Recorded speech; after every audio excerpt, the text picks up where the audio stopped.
चटल कौगे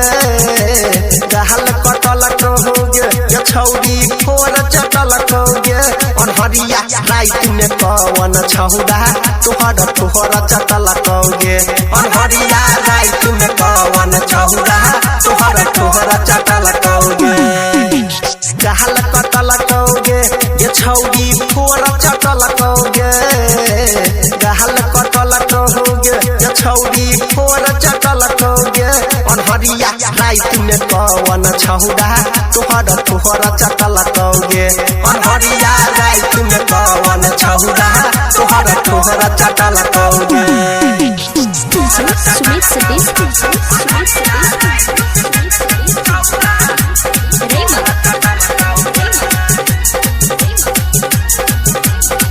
हेगे गाल कटल को थोड़ा चुसल को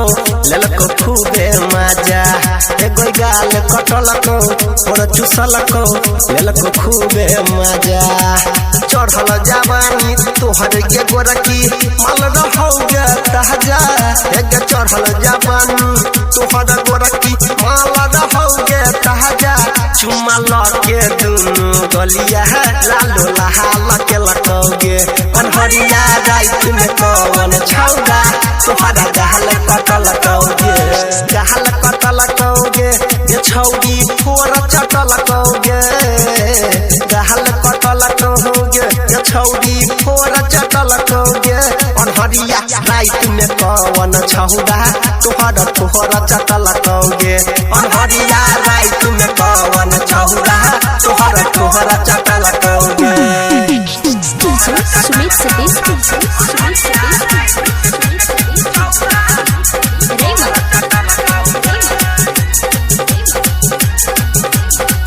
हेगे केसिया बिखरल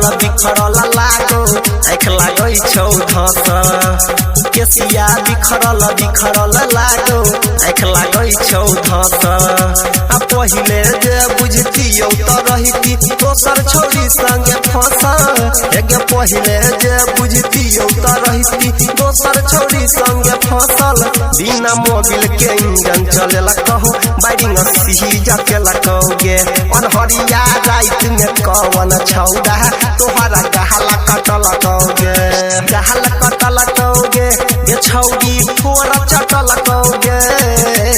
गहल कटल कहोगे ये छौरी फोर चटल कौगे अनहरिया रात में कवन छौरा तोहर चटल कौगे अनहरिया रात में कवन छौरा तोहर चटल कौगे सुमित सतीश